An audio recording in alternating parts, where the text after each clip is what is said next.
അകത്തേക്ക് കയറാൻ പോയ ശാരദ കാണുന്നത് കെട്ടിപ്പിടിച്ച് നിൽക്കുന്ന മക്കളെയാണ്. ഒരു നിമിഷം എന്തു വേണമെന്നറിയാതെ അവർ പകച്ചുപോയി.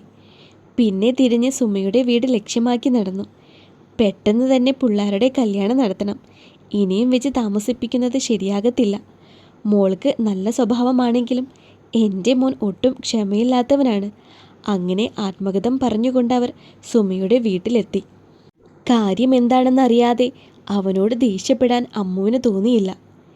എനിക്ക് ശ്വാസം വിടാൻ പറ്റുന്നില്ല, എന്ത് പറ്റിയതാണെന്ന് പറയാമോ? അവളിൽ നിന്നും കൈയയച്ച അവൻ്റെ കണ്ണുകൾ കലങ്ങിക്കിടന്നു. ഒന്നും മിണ്ടാതെ അവളുടെ കയ്യിൽ പിടിച്ച് കട്ടിലിൽ കൊണ്ടുപോയി ഇരുത്തിയിട്ട് മടിയിൽ കിടന്നു. കുറച്ചു നേരം ഞാൻ ഇങ്ങനെ കിടന്നോട്ടെ? എൻ്റെ മനസ്സ് ഒട്ടും ശരിയല്ല. നീ തള്ളിക്കളഞ്ഞിട്ട് എഴുന്നേറ്റ് പോകരുത്. മനസ്സ് ശരിയല്ലാത്തതിൻ്റെ കാരണം എന്താണെന്ന് എന്നോട് പറയാൻ പറ്റുമോ? എൻ്റെ ജോലി പോയി. ഉണ്ടായ കാര്യങ്ങളെല്ലാം അവൻ അവളോട് വിവരിച്ചു പറഞ്ഞു. മറ്റൊരാൾ തോൽപ്പിക്കാൻ ശ്രമിക്കുമ്പോൾ തളർന്നു പോകുകയല്ല വേണ്ടത്, അവിടെ നിന്ന് അതിലും കരുത്തോടെ ഉയർത്തെഴുന്നേൽക്കണം. മേശരിപ്പണി അറിയാമല്ലോ, രവി പറയുന്നത് കേട്ടിരുന്നു. കിഴക്കുഭാഗത്ത് എവിടെയോ വലിയൊരു ബംഗ്ലാവിൻ്റെ പണി തുടങ്ങിയെന്ന്. അവൻ അവിടെ ജോലിക്ക് പോകുന്നുണ്ടെന്ന്. ജോലി ചെയ്യാൻ മനസ്സുണ്ടെങ്കിൽ ആ കോൺട്രാക്ടറോട് ചോദിച്ചിട്ട് അവിടെ ജോലിക്ക് കയറ്. ഷാരിക്ക് അവിടെ വന്ന് ജോലി കളയാനൊന്നും പറ്റില്ലല്ലോ. നമ്മുടെ കല്യാണത്തിന് ചിട്ടി കൊടുക്കണമെന്ന് വിചാരിച്ചതാണ് ഞാൻ. ഈ പണിക്ക് പോയാലും അതൊക്കെ നടക്കും. പോരാക്കുറവ് എന്താണെന്ന് വെച്ചാൽ ഞാൻ തയ്ച്ച് ചെയ്യാം. ഞാൻ തരുന്നത് കുറച്ചിലാണെങ്കിൽ പൈസ കിട്ടുമ്പോൾ തിരിച്ചു തന്നാൽ മതി. പിന്നെ നമുക്ക് CC ഇട്ട ഒരു ജീപ്പ് വാങ്ങാം. അതാവുമ്പോൾ സ്കൂളോട്ടമൊക്കെ കിട്ടിയാൽ മാസം ഒരു വരുമാനം കിട്ടും.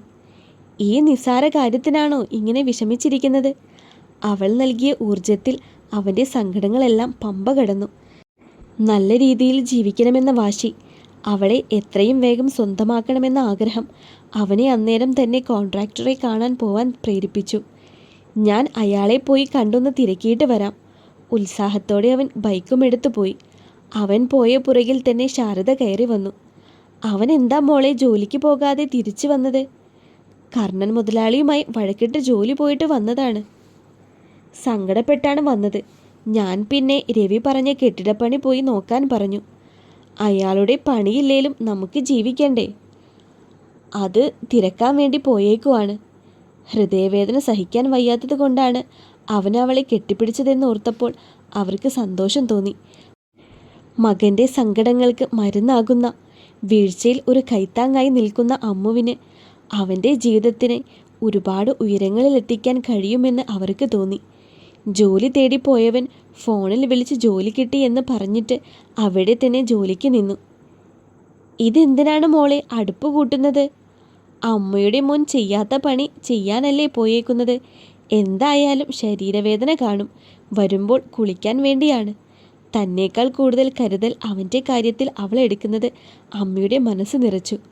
തൻ്റെ കാലം കഴിഞ്ഞാലും മോൻ ഒറ്റപ്പെടില്ല എന്ന സന്തോഷത്തിൽ ഇനി എപ്പോൾ വേണമെങ്കിലും കണ്ണടയ്ക്കാമെന്ന് മനസ്സിൽ പറഞ്ഞു. അടുപ്പുകൂട്ടി തൊണ്ടും ചിരട്ടയും കരിയിലയും എല്ലാം ഇട്ട് തീ കത്തിച്ച് വലിയ കലത്തിൽ വെള്ളം വെച്ച് കുറച്ച് പുളിയിലയും പിച്ചിയിട്ട് വെള്ളം തിളക്കുന്നത് വരെ അവൾ കൂടെ നിന്ന് തീ കത്തിച്ചു കൊടുത്തുകൊണ്ടേയിരുന്നു. ഞാൻ ചെയ്തതാണെന്നൊന്നും പറയണ്ട, അമ്മ ഇട്ടതാണെന്ന് പറഞ്ഞാൽ മതി. ഞാൻ അങ്ങനെയൊന്നും പറയത്തില്ല, എൻ്റെ മോള് ചെയ്തതാണെന്ന് ഞാൻ പറയൂ. അവൾ കുളിച്ച് നിലവിളക്ക് കത്തിച്ചുകൊണ്ട് നിന്നപ്പോഴാണ് അവൻ കയറി വന്നത്. ആ നിലവിളക്കിനെ പോലെ അവളും ജ്വലിക്കുന്നുണ്ടെന്ന് അവന് തോന്നി. മൊത്തത്തിൽ പൊടിയും അഴുക്കുമായി വല്ലാത്തൊരു കോലം. അവനെ കണ്ടപ്പോൾ അവൾക്ക് ശരിക്കും സങ്കടം വന്നു. അവളെ തന്നെ നോക്കിക്കൊണ്ട് അവൻ അവിടെ നിന്ന്, ഇവിടെ എന്നെ ഇങ്ങനെ നോക്കി നിൽക്കാതെ പോയി കുളിച്ചിട്ട് വാ. ഒന്ന് സൈറ്റടിച്ച് കാണിച്ചിട്ട് അവൻ കുളിക്കാനായി പോയി. അമ്മ, കലത്തിൽ വെള്ളം ചൂടാക്കി ഇട്ടേക്കുന്നത് എന്തിനാണ്? നിനക്ക് കുളിക്കാൻ മോള് ചെയ്തതാണ്. അവന് തോന്നിയ സന്തോഷത്തിന് അതിരില്ലായിരുന്നു. നല്ല രീതിയിൽ പുറംവേദന എടുത്ത് വന്നതാണ്. അമ്മയോട് വിളിച്ചു പറയണമെന്ന് വിചാരിച്ചതാണ് ഇച്ചിരി വെള്ളം ചൂടാക്കി ഇടണേ എന്ന്. തൻ്റെ മനസ്സറിഞ്ഞതുപോലെ അവൾ ചെയ്തു വെച്ചത് കണ്ടപ്പോൾ കെട്ടിപ്പിടിച്ച് ഉമ്മ കൊടുക്കാൻ തോന്നി. രാവിലത്തെ എതിർപ്പില്ലായ്മ തനിക്കുള്ള പച്ചക്കൊടിയായി കണ്ട് മൂളിപ്പാട്ടും പാടി അവൻ കുളിക്കാൻ കയറി. അമ്മ സീരിയലിൽ മുഴുകിയിരിക്കുകയാണ്. അവൾ അവനായി കരുപ്പട്ടി കാപ്പി ഇടാൻ തുടങ്ങി.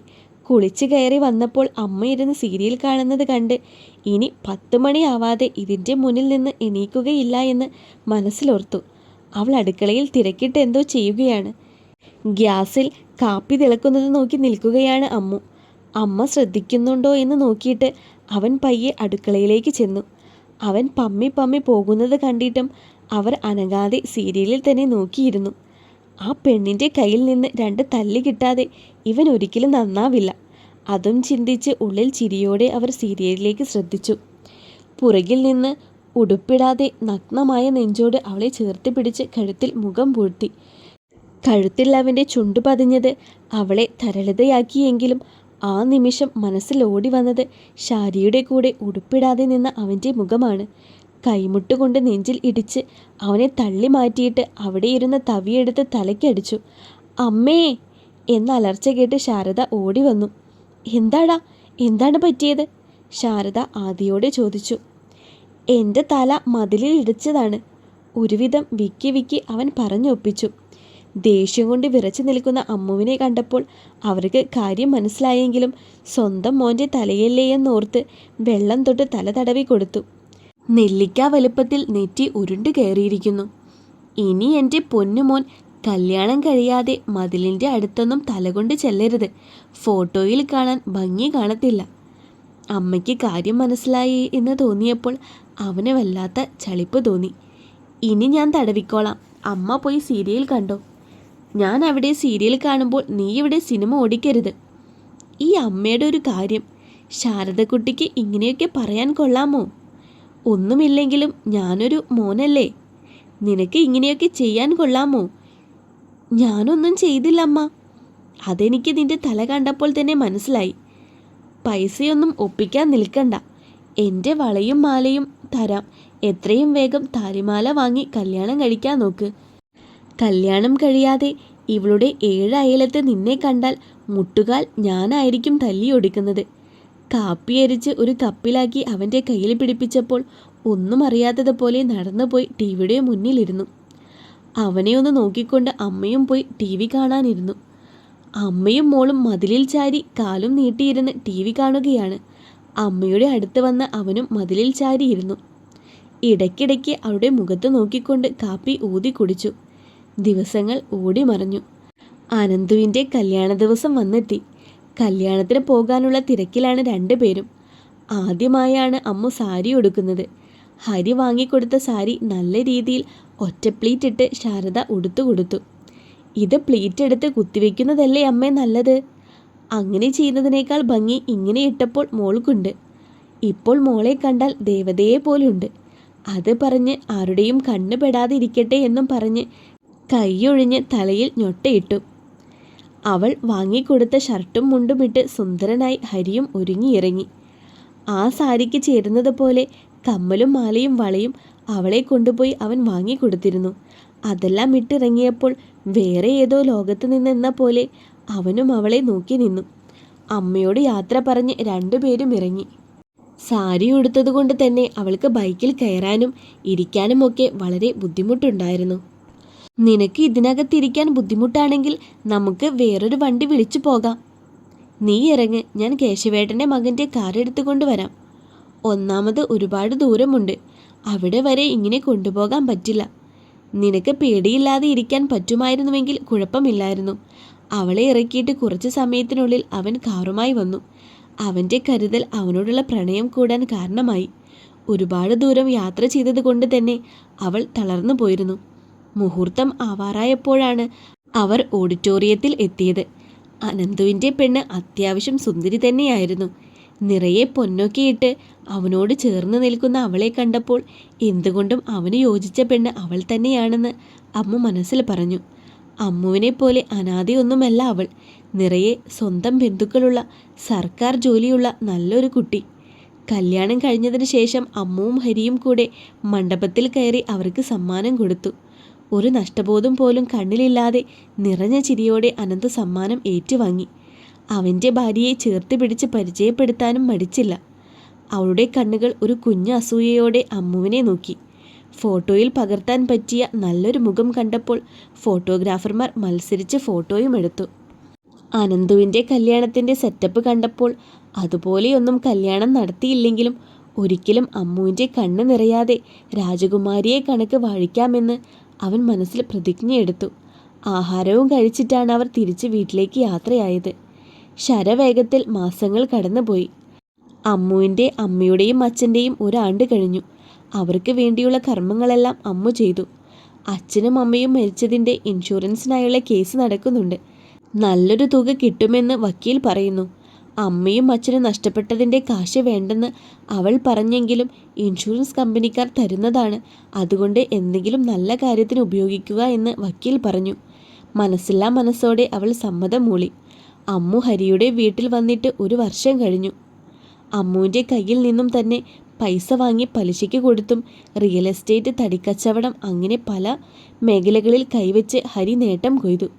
അമ്മുവിൻ്റെ കയ്യിൽ നിന്ന് വാങ്ങിയ പൈസയും അവൾ ചിലവാക്കിയ പൈസയും എല്ലാം അവൻ തിരിച്ച് അവളുടെ അക്കൗണ്ടിൽ ഇട്ടുകൊടുത്തു. അവനും സ്വന്തമായി ഒരു ബാങ്ക് അക്കൗണ്ട് എടുത്തു. അവൾ പറഞ്ഞതുപോലെ തന്നെ ഈ 6 മാസത്തിനുള്ളിൽ അവനൊരു ജീപ്പും ഓട്ടോയും മേടിച്ചു.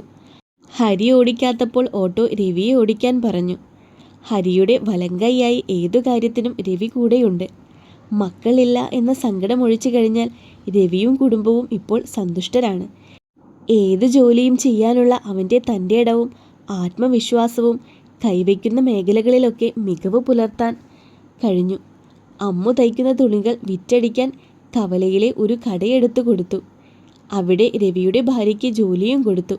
അമ്മയും ഹരിയും അമ്മുവും ഇടയ്ക്കൊക്കെ അവിടെ പോയി നോക്കുമെങ്കിലും കടയുടെ പൂർണ്ണ ഉത്തരവാദിത്തം രവിയുടെ ഭാര്യയ്ക്കാണ്. തെമ്മാടിയും കള്ളുകുടിയനും പെണ്ണുപിടിയനും എന്ന് വിളിച്ച ആൾക്കാരൊക്കെ ഹരിയെ കണ്ട് പഠിക്കണമെന്ന് തിരുത്തി പറയാൻ തുടങ്ങി. ഹരിയുടെ വളർച്ച കണ്ണേട്ടനിലൂടെ ഷാരിയും അറിയുന്നുണ്ടായിരുന്നു. ജോലി ചെയ്യാനുള്ള മനസ്സും ഏതവസ്ഥയിലും താങ്ങായി നിർത്താൻ കഴിവുള്ള പെണ്ണും കൂടെയുള്ളപ്പോൾ ഒരു ഷാരിക്കും തോൽപ്പിക്കാൻ കഴിയില്ലായിരുന്നു. നശിപ്പിക്കാൻ നോക്കിയിട്ടും ഉലയിൽ കാച്ചിയ പൊന്നുപോലെ അവൻ തിളങ്ങി നിന്നു. വീടെല്ലാം പെയിൻ്റ് അടിച്ച് കുട്ടപ്പനാക്കി. ഹരിയുടെ ആഗ്രഹം പോലെ തന്നെ ഡൈനിങ് ടേബിളും സെറ്റിയും ദിവാൻ കോട്ടും ഫ്രിഡ്ജ് ഒക്കെയായി ആ വീട് നിറഞ്ഞു. മതിൽ കെട്ടാനുള്ള സാധനങ്ങൾ കുറേശ്ശെയായി ഹരി ഇറക്കിയിടാൻ തുടങ്ങി. സ്വന്തമായി കട്ട വാർത്ത് മതിൽ കെട്ടാനാണ് തീരുമാനിച്ചിരിക്കുന്നത്. ബാങ്കിൽ നിന്ന് ചിട്ടിപ്പൈസയും കൂടി കിട്ടിയതോടെ ഹരിയുടെയും അമ്മുവിൻ്റെയും കല്യാണമേളം തുടങ്ങി. അല്ല മോനെ, കല്യാണത്തിന് ഇനി ഒരാഴ്ചയല്ലേ ഉള്ളൂ. സ്വർണവും തുണിയും എടുക്കണ്ടേ?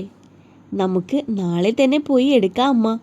അമ്മുവിന് നല്ലൊരു കമ്മലും വളയും എല്ലാം വാങ്ങണം. അതൊക്കെ എൻ്റെ അച്ഛനും അമ്മയും എനിക്ക് വേണ്ടി സമ്പാദിച്ചിട്ട പൈസയിൽ നിന്ന് ഞാൻ വാങ്ങാം. എൻ്റെ കല്യാണത്തിനായി കൂട്ടിവെച്ചതാണ് അവർ ആ കാശ്. അതെടുത്ത് ഉപയോഗിച്ചില്ലെങ്കിൽ അവരുടെ ആത്മാവിന് തന്നെ സങ്കടമാവും. അവരുടെ ആഗ്രഹം അങ്ങനെയാണെങ്കിൽ അങ്ങനെ തന്നെ നടക്കട്ടെ എന്ന് അമ്മ പറഞ്ഞു. പിറ്റേന്ന് തന്നെ അവർ 3 പേരും കൂടി സ്വർണവും തുണിയും എടുക്കാൻ പോയി. ആദ്യം തുണിയെടുക്കാനാണ് കയറിയത്. 2 കൂട്ടർക്കും സ്വന്തക്കാർ ഒന്നുമില്ലാത്തത് കൊണ്ട് തന്നെ അവർക്ക് കല്യാണത്തിനുള്ള തുണി മാത്രം എടുത്താൽ മതിയായിരുന്നു.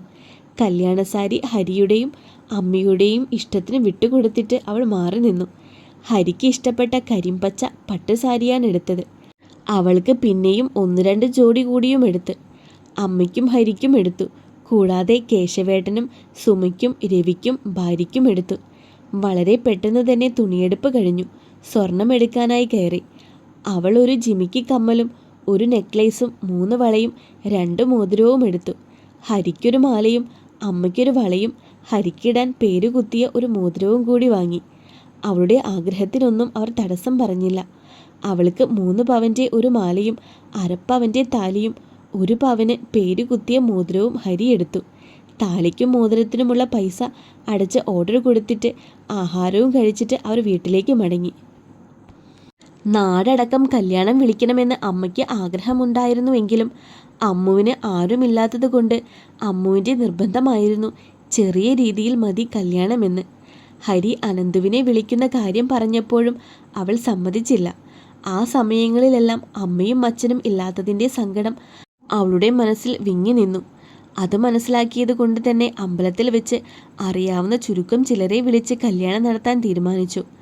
അമ്മുവിനെ സ്വന്തമാക്കുന്ന എല്ലാവിധ സന്തോഷവും നിറഞ്ഞു നിന്നിരുന്നു ഹരിയുടെ മുഖത്ത്. കണ്ണടച്ച് തുറക്കുന്നതിന് മുൻപ് തന്നെ കല്യാണ ദിവസം വന്നെത്തി. കരിമ്പച്ച പട്ടുസാരിയിൽ അപ്സരസിനെ പോലെ അവൾ ഒരുങ്ങിയിറങ്ങി. ഫോട്ടോ എടുക്കാൻ വന്ന സുമേഷ് തലങ്ങും വിലങ്ങും ഫോട്ടോ എടുത്ത് മറിച്ചു. അവളുടെ അതേ കളർ ഉടുപ്പും ചന്ദന കളർ മുണ്ടിലും ഹരിയെ എന്നത്തേക്കാളും സുന്ദരനാക്കി. ക്ലീൻ ഷേവ് ചെയ്ത താടിയും ഭംഗിയിൽ വെട്ടി നിർത്തിയ കട്ടിമീശയും നുണക്കുഴി കവളും അവൻ്റെ ഭംഗിക്ക് മാറ്റുകൂട്ടി. പച്ച ബ്ലൗസ് ഇട്ട് പച്ചക്കരയുള്ള മുണ്ടും നേരിയതും ഉടുത്ത് വലിയ പൊട്ടും വെച്ച് ശാരദയും അതീവ സുന്ദരിയായിരുന്നു. ഹരിയുടെ ജീപ്പിൽ തന്നെയാണ് അവർ 3 പേരും അമ്പലത്തിലെത്തിയത്. കേശവേട്ടനും കുടുംബവും, രവിയും കുടുംബവും, സുമയും കുടുംബവും, സാവിത്രിയും, പിന്നെ കുറച്ച് ആളുകൾ കൂടി ചേർന്ന് ഒരു 25 പേരുണ്ടായിരുന്നു കല്യാണത്തിന്. പൂജാരി കൊടുത്ത താലി മഹാദേവനെ സാക്ഷി നിർത്തി ശിവപ്രിയെ ശ്രീഹരി സ്വന്തമാക്കി.